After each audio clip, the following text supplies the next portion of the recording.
La véritable solution se trouve ici en Allemagne. L'Allemagne est la clé.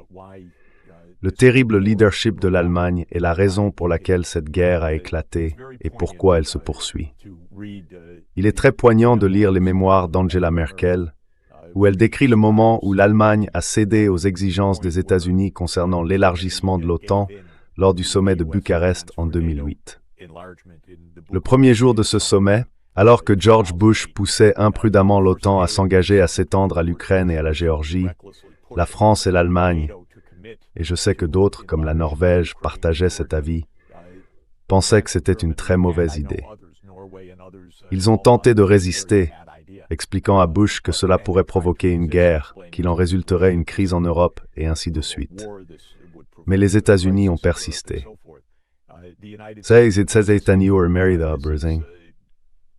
This is just an example of the U.S. deep state.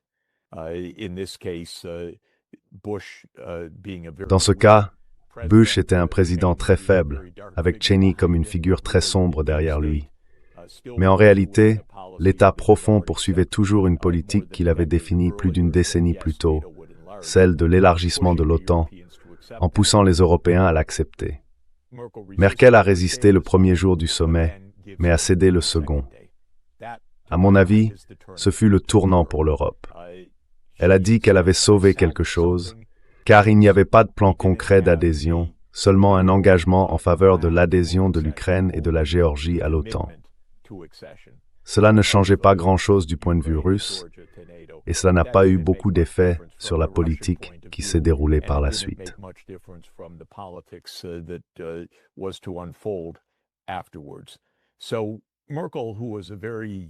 Ainsi, Merkel, qui était à mon avis une personne très respectable en tant que chancelière, a cédé. Ce fut son erreur. Scholz, lui, s'est montré incroyablement faible et confus. Il n'a pas prononcé une seule phrase de vérité ou de bon sens à propos de tout cela durant son mandat de chancelier. Et Merz a également été une profonde déception, car lorsqu'il est arrivé au pouvoir comme chancelier, il a immédiatement battu le tambour de la guerre dès le premier instant. Il n'a pas dit « Eh bien, je viens d'arriver, je vais contacter mon homologue, Vladimir Poutine, pour voir s'il est possible de trouver un terrain d'entente. » Il a simplement déclaré que nous nous dirigions vers une guerre encore plus grande. Ainsi, la direction allemande a été déplorable, et cela a des conséquences, car l'Allemagne est vraiment au cœur de cette histoire à bien des égards.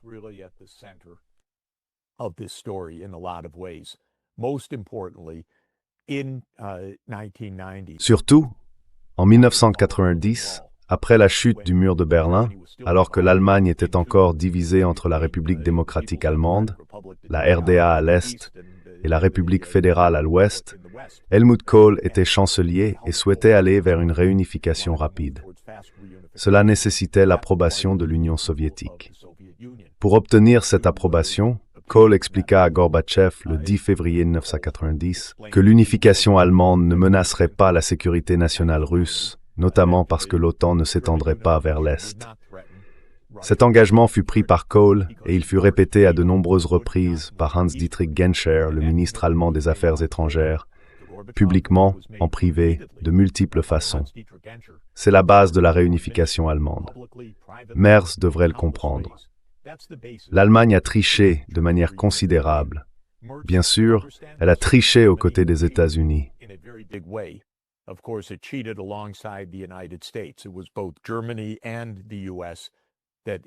Ce sont à la fois l'Allemagne et les États-Unis qui, à partir de 1993, ont commencé à promouvoir l'élargissement de l'OTAN. Je parle souvent des États-Unis comme du principal moteur de ce processus, et je le pense toujours. Mais l'Allemagne a été un soutien enthousiaste de l'expansion de l'OTAN. Même si elle était le principal, en réalité, l'immense bénéficiaire de l'engagement selon lequel l'OTAN ne s'étendrait pas d'un pouce vers l'Est. Tout cela est bien documenté. Merz devrait le savoir. Puis, pour en venir à l'anniversaire du coup d'État du Maïdan, au cours duquel les États-Unis ont beaucoup œuvré pour renverser un gouvernement neutre en Ukraine, il faut rappeler que le 21 février 2014, les ministres des Affaires étrangères allemands, français et polonais ont négocié un accord avec Yanukovych pour mettre fin aux troubles du Maïdan.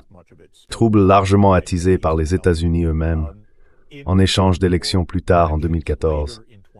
L'Allemagne était signataire ou partie à cet accord.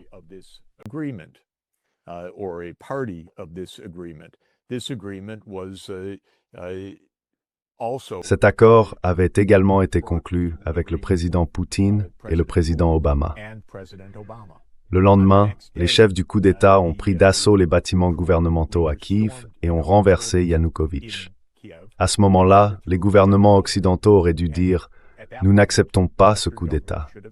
Yanukovych est le président légalement constitué. » Ce jour-là, il se trouvait à Kharkiv et a déclaré « Je suis toujours président ». Mais Obama a immédiatement reconnu le nouveau gouvernement, ce qui faisait partie du plan de l'État profond américain. L'Allemagne a encore suivi. C'est terrible. L'Europe a échoué. L'Europe avait signé un accord avec Yanukovych et en moins de 24 heures, s'est complètement pliée aux États-Unis. Puis l'Allemagne a de nouveau triché, car en 2015, après le déclenchement de la guerre, les deux oblasts du Donbass, Donetsk et Luhansk, s'étaient séparés et avaient déclaré qu'ils ne reconnaissaient pas le régime issu du coup d'État à Kiev.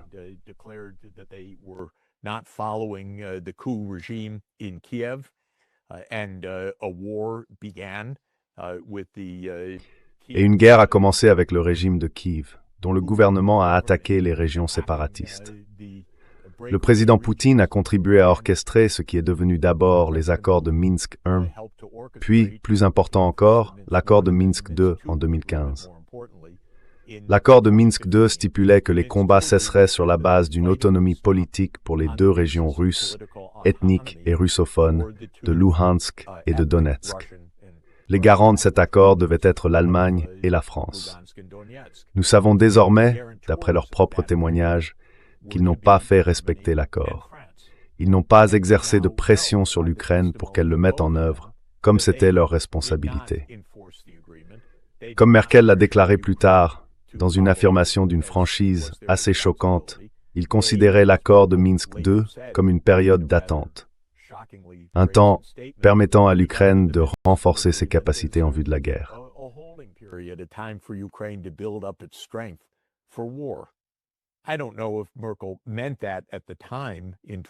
Je ne sais pas si Merkel le pensait vraiment à l'époque, en 2015. C'est ainsi qu'elle l'a expliqué en 2022 ou en 2023. Mais en tout cas, l'Allemagne n'a pas rempli son rôle. À mon sens, l'Allemagne porte la plus grande responsabilité en tant que plus grand pays de l'Union européenne, en tant que celui qui se trouvait au cœur même de cette histoire depuis 1990. Et en tant que celui qui a failli à sa responsabilité politique à des moments cruciaux, sur la question de l'élargissement de l'OTAN, sur la question du putsch ou coup d'État à Maïdan en février 2014, et sur l'application de l'accord de Minsk II. L'Allemagne a échoué à plusieurs reprises. Que Merz arrive au pouvoir comme chancelier et déclare simplement que Poutine n'est pas digne de confiance, trahit soit une ignorance fondamentale des faits essentiels des 25 dernières années, soit un mépris flagrant de ces faits.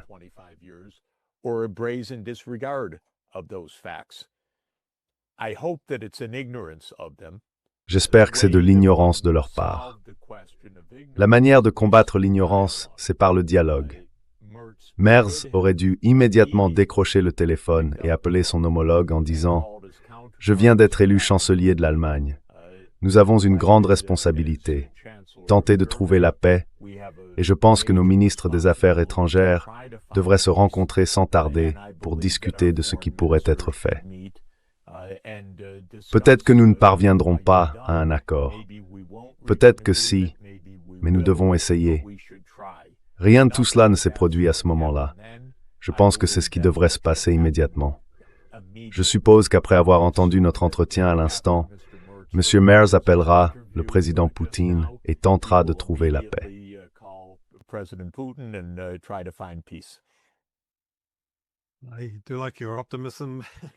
J'aime bien ton optimisme. Eh bien, si l'Allemagne est la clé, nous risquons d'avoir quelques problèmes, car certaines des rhétoriques les plus dangereuses viennent actuellement d'Allemagne. Et puis, comme Merz l'a déclaré à la conférence de Munich sur la sécurité, il a essentiellement dénoncé tous les efforts d'Orbán pour parler à Zelensky et à Poutine. Zelensky, d'accord, on peut lui parler, mais Poutine, non. C'était selon lui immoral en somme. Donc, je ne parierai pas trop là-dessus, mais j'apprécie la perspective plus large que tu adoptes ici, car la guerre en Ukraine concerne, dans une large mesure, l'effondrement de cette architecture de sécurité pan-européenne. Je pense donc que ce contexte plus large est important.